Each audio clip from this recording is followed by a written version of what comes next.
যশোর বোর্ডের online classroom থেকে সবাইকে শুভেচ্ছা স্বাগতম। আমি অর্চনা রানী দাম, সহকারী অধ্যাপক, SPC Kapurpura high school and college. আশা করি তোমরা সবাই ভালো আছো, সুস্থ আছো। আজকে আবার তোমাদের আমি ক্লাস নেওয়ার জন্য আসছি। আজকে তোমাদের সেকেন্ড পেপারের বাংলার দ্বিতীয় পত্রের ক্লাস নিব। তো তার আগে তোমাদের সিলেবাসটা সম্বন্ধে একটু জানা দরকার। এই বাংলার দ্বিতীয় পত্রে তোমাদের 100 নম্বর। এখানে ভাগ হচ্ছে একটা ব্যাকরণ অংশ আর একটা নির্মিতি অংশ। তো ব্যাকরণ অংশে তোমার 30 প্রশ্ন থাকবে, এখানে 6টায় করা লাগবে। তো 6টার ভিতর একটা থেকে 5টা করে তোমার ব্যাকরণ নিতে হবে। তো এখানে 6টার থেকে প্রশ্ন তোমাকে লিখতে হবে 5 করে, কিন্তু প্রতি নম্বরে আবার বিকল্প প্রশ্ন থাকবে। বিকল্প 1 নম্বর যেমন আছে, 1 নম্বরে বাংলা উচ্চারণের নিয়ম। এই উচ্চারণের নিয়মে এখানে তোমার 2টা প্রশ্ন থাকবে। একটা হচ্ছে রচনামূলক, আর একটা থাকবে তোমার যেমন বাংলা উচ্চারণের 8টা শব্দ দিয়ে দেবে তোমাকে, ওখান থেকে 5টা করতে হবে। ওই 5টায় যদি হয় তবে 5 নম্বর পাওয়া যায়। আর রচনামূলক প্রশ্ন যদি লিখতে হয় সেটায় 5 নম্বরের ভিতর 5 নম্বর পাওয়া যায় না। যতই ভালো লেখো সেখানে 4 পাওয়া যায়। তো আমরা উচ্চারণের নিয়মটাই শিখব, তারপরও তোমাদের রচনামূলক প্রশ্ন কোনটা আসতে পারে সেটা বলে দেবো। যেমন এই হচ্ছে তোমার 1ম নম্বরের। 2য় নম্বর যেটা আছে সেটা হচ্ছে বাংলা বানানের নিয়ম। ওখানেও 2টা প্রশ্ন থাকবে, একটা রচনামূলক, একটা ব্যাকরণ অংশের। তো সেখানে ওই বাংলা বানানের নিয়মও ওরকম 5টা বানান সঠিক করতে হবে, 8টা দেওয়া থাকবে। আর রচনামূলক প্রশ্ন থাকবে 3-এর সবখানে। তো 3 নম্বরে আছে তোমার বাংলা ভাষার ব্যাকরণিক শব্দ শ্রেণী, ওখানেও একটা বিকল্প থাকবে। 4 বাংলা শব্দ গঠন, ওখানে শব্দ গঠনের মধ্যে থাকবে তোমার উপসর্গ, প্রত্যয়, সমাস। 5-এ থাকবে বাক্যতত্ত্ব, ওখানেও একটা রচনামূলক আবার একটা ব্যাকরণ ভিত্তিক। 6 ওখানেও 2টা প্রশ্ন, একটা রচনামূলক, একটা ব্যাকরণ ভিত্তিক। তো আমাদের রচনামূলক প্রশ্নটা না লেখাই ভালো, আমরা গ্রামারে গেলে 2 নম্বর পাওয়ার আশা করবো অঙ্কের মতো। তো আজকে আমরা তোমাদের এই গ্রামারে বাংলা উচ্চারণের নিয়মটা নিয়ে আলোচনা করব। তো বাংলা উচ্চারণের নিয়ম আমরা শিখি এই জন্য যে আমরা লিখে বা উচ্চারণ করে যাই বলি সেটা যদি শব্দের উচ্চারণ বা শুদ্ধ বানান না হয় তাহলে সেটা শ্রুতিমধুর হয় না, এবং নিয়মও মানতে হয় উচ্চারণের। তাই এখানে শব্দ একভাবে থাকতে পারে কিন্তু তার উচ্চারণ ভিন্ন হতে পারে। তাই আমরা বানানে যাই থাকুক উচ্চারণটায় কি আসবে 1ম নম্বরে সেইটার যে সূত্র, যা নিয়ম, এইটাই হচ্ছে তোমার উচ্চারণ বিধি, উচ্চারণের রীতি। তো সেইটাই উচ্চারণের সূত্র বা নিয়ম কি আছে সেই নিয়মটা আমাদের শিখতে হবে। দেখা যাচ্ছে যে শব্দে একরকম আছে, আমাদের উচ্চারণে আর এক রকম আসছে। তো সেই যেমন ধরো এখানে একটা শব্দ আছে সহ্য, দন্তস্ব হয়তো বলা, কিন্তু আসলে এখানে হচ্ছে কি সহ্য, হয়ের কোনো উচ্চারণ আসছে না, আসছে কি জ, কিন্তু আমরা এটাকে বলছি কি সহ্য। তো জয়ের নাই, এখানে হয়ের আছে। তো শব্দে আছে হ, উচ্চারণ আসবে জ, সেটি আমাদের দেখাতে হবে। তো এরকম যেখানে যে উচ্চারণটা আসবে আমাদের বানানে যাই থাকুক সেইটা দেখাতে হবে, তার কিছু নিয়ম আছে, সেই নিয়মটা আমরা এক এক করে দেখার চেষ্টা করি। হয়তো একটা ক্লাসে সম্ভব হবে না, পর্যায়ক্রমে দেখানোর চেষ্টা করব। তো আগে আসি আমরা, যদি বানানে এখানে শব্দ, শব্দ এটা হচ্ছে উচ্চারণ। শব্দে যদি তোমার দীর্ঘইকার থাকে তাহলে উচ্চারণে সেটা রস্যিকার হয়ে যায়, রস্যইকার হয়। যেমন তো দীর্ঘইকার রস্যইকার হয়, একটা উদাহরণ দিলে সহজ হবে। যেমন নদী, দন্তন্য দাদিদি, কিন্তু তোমার উচ্চারণে লিখতে হবে দন্তন্বয় ওকার দয় রস্যি। মানে ওকারের নিয়মটা পরে, আগে রস্যই দীর্ঘইকারের নিয়মটা শেখাই। তো নদী, এখানে দীর্ঘইকার আছে শব্দে, আমাদের উচ্চারণে রস্যইকার হলো। তাই শব্দে যখনই দীর্ঘইকার কোথাও আসবে আমরা উচ্চারণে রস্যইকার লিখব। যদি শব্দে রস্যইকার থাকে তাহলে আমরা উচ্চারণে রস্যইকারই দিব। তো সেইরূপ যদি তোমার দীর্ঘই দিয়ে কোনো শব্দ আসে, যেমন ধরো ঈগল, তাহলে উচ্চারণে এখানেও রস্যই হয়ে যাবে, রস্যই গ ল, ঈগল। এরকম যদি দীর্ঘইকার থাকে তাহলে রস্যইকার, আবার দীর্ঘই থাকলে রস্যই হবে।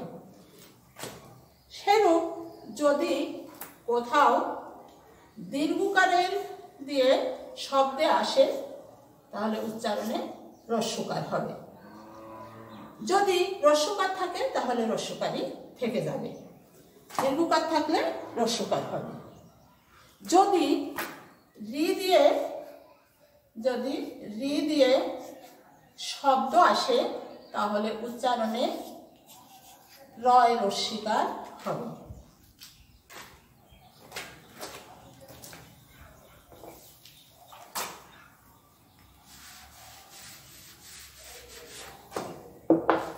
যদি এ দিয়ে শব্দ আসে তাহলে এর উচ্চারণ দুই রকম থাকে। এইটা আমি পরের ক্লাসে আলোচনা করব ভাবছি, অয়েরটাই জন্য আনিনি।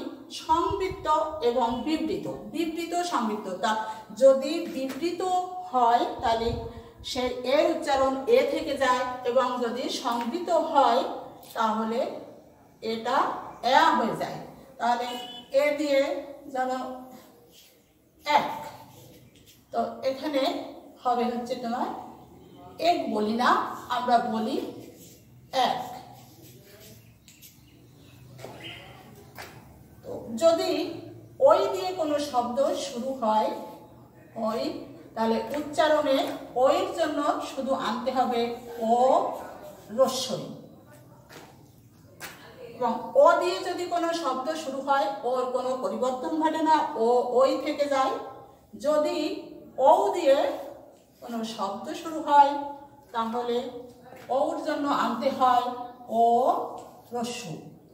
এই নিয়মটা আমাদের মনে রাখতে হবে। এই গেল এই কয়টা। তারপরে আছে নয়ের ব্যবহার। আমাদের বাংলায় দুটো নয়ের প্রচলন আছে, মূর্ধন্য এবং দন্তন্য। যদি তোমার শব্দে কোথাও মূর্ধন্য দিয়ে শুরু হয় তাহলে উচ্চারণে দন্তন্য হয়।